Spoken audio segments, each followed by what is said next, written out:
You're listening to Where You Live with Gene and Tony. Well, we're in our last segment today, Where You Live with Gene and Tony. We're broadcasting live from the Concierge Landscape Studios and brought to you by Extreme Exteriors. Let's hear now from the Community Associations Institute. The CAI Minute is brought to you by Start to Finish Home Maintenance Contractors. Start to Finish, 952-259-1219.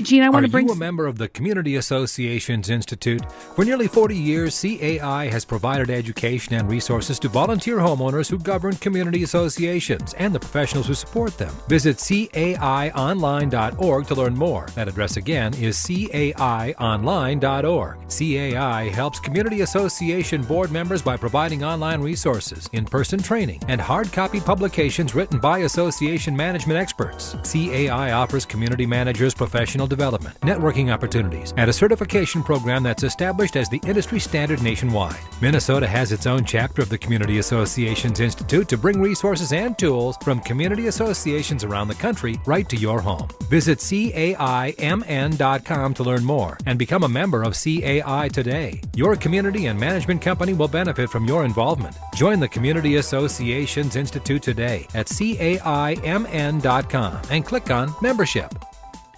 Gene, before we get back to talking about homeowners associations, I wanted to bring up something that's going on in Duluth. Okay. And it's timely.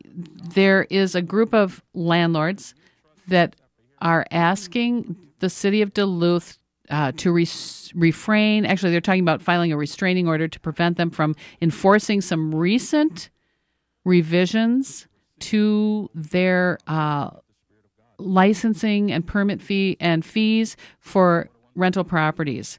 Sorry, I'm kind of stumbling here because I'm trying to hit the high points. This specifically affects a zone around the University of Duluth, or a zone that's mostly student housing. Recent changes have been about conversion fees, about occupancy standards, how many people can live in a home. The city actually specifically defines what a family is or isn't. It talks about romantically involved members of a household. They say that they want people who are going to rent out in this area. The city now says, we want you to find out information whether someone's romantically involved or not. That's right, because some of these restrictions depend upon that. So they're asking landlords in many ways to violate the Fair Housing Act. Parking spaces are involved in here. The new rules would require landlords to ask intimate details about prospective tenants' lifestyles and their living companions. There's one segment, they're trying to control occupancy, and it's because of the density and parking problems is what it got down to. So they're saying that two people who are romantically involved or not romantically involved can share a bedroom, but they cannot have more people living there than there are numbers of bedrooms. Okay, so if I'm a married couple and we're sharing one bedroom and we have a roommate to share a second bedroom, that's not okay. So the intent is to try and say students who are sharing bedrooms, sharing costs to live around the university, they want to cut down on the number of students. The real world effect is one person per bedroom is what it comes down to. Let's see. The fees they don't think are fair or reasonable, or they do not reflect the actual costs of city services. So I want to mention the law firm that drafted and delivered this letter asking for the restraining or saying they want a restraining order. It's Thibodeau, Johnson, and Feranchik in Duluth. And I want to give the phone number so that if people are concerned about, and this is an issue, it's so rare that there's an issue that both landlords and tenants should be on the same side. This is one of those issues. They're infringing on tenant rights all over the place. So people that live in that area and or people that have rental property, own rental property, or live in rental property. Yep. Thibodeau, Johnson, and Feranchik are the attorneys that are doing this class action. And their number? 218-722-0073. Okay. Gene, you were talking before the break about whether or not members of homeowners associations are content. Yeah, and I think that is the one thing that I think gets missed by people who are the detractors of these conversations that we've had. When someone hasn't liked what has happened. In Harvella Jones' case, she has not liked the case that it was unfortunate. I would agree. If it's a surprise. She didn't think she owed money. Now she finds out she does owe money because she's in an association. Right. It's unfortunate, but that is the fact. She has to pay that. She doesn't want to. Well, actually, she said they were willing to pay it. They were disputing the amount. It sounded like there was poor communication, possibly, from the Homeowners Association. And that can happen. It's human error, but that's a lot different than changing the structure. In the case of other people, it's over a fence that doesn't get gets put up and isn't according to the HOA's standards. Sure. In the case of someone else, it's a flagpole. It's something else. It's the basic fact is you have an individual who says, "I didn't get my way." And that's what you're dealing with. Yes. And I do not, I of all people, and I think you too, we do not want to diminish individual rights at all. No. We believe in them strongly.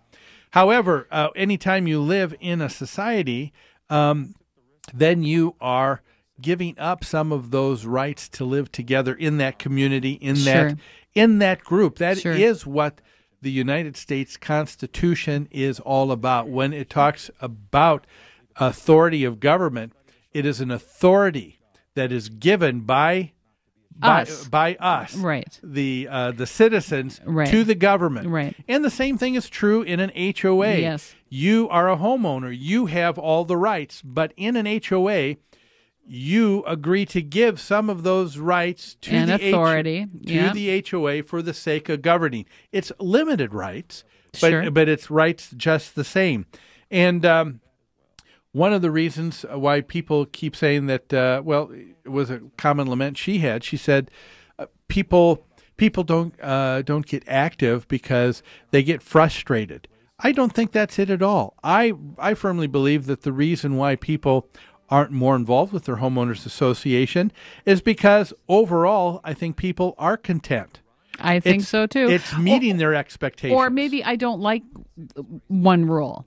We were talking about that. I'd like to put up a fence around the back side of my place so that I can let my dog run loose. Yep. Well, maybe I don't like the fact I can't do that.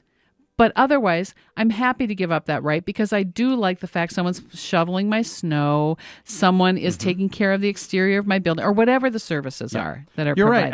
You're right. For many folks, they don't see that any of the disagreements that they might have individually with a rule or regulation as being significant enough to disrupt their life or lifestyle in anything, and they're okay with that. And I think that's the way it is with most people. A lot of people will say the board of directors have too much power and authority. That was the familiar chant of Dr. Solomon a few weeks ago on the show. Yeah. When people are detractors of an HOA, they'll say the board has too much power, and I don't think that is the case at all. It's not a matter of the board having too much power. I think it is a case of the members not exercising their power. Their rights, their That's powers, right. And that is to, if someone is that egregious, have them removed. Go to the meetings, talk to your neighbors, get a petition signed, follow whatever process your governing documents allow to remove people from the board, or run for the board of directors yourself and serve. Yeah, and there's no difference between that or any other kind of government at all. Yeah, and people just need to be involved. You can't get away from non-participation. But you know what? If you're the only one in your neighborhood that's standing up with this complaint, perhaps you should just take no for an answer and let it go and move on with your life. I can't help it. That's how I see these groups that we've talked to. They didn't get the answer they wanted. They can't get enough people in their homeowners association to join them, so they create this false kind of conflict. Yeah. And they blow it out of proportion. And the only reason why I think it probably continues is because they don't know these people well. In any relationship where we know someone well, we do compromise. You think about you think about the family unit. Think about a husband-wife relationship. There's compromise all the time where one spouse won't agree with what the other spouse said or did. But guess what? In the end result, you let it go because there is because the value of that relationship is much more important than standing on that one issue. There you go. Unfortunately, that's not the case in HOAs. And as long as people, I think, continue to want to be divided and separated from others, it makes it easier for them to be detached and to be able to stay angry. But that's all the time we have for today's show. We want to thank you for listening.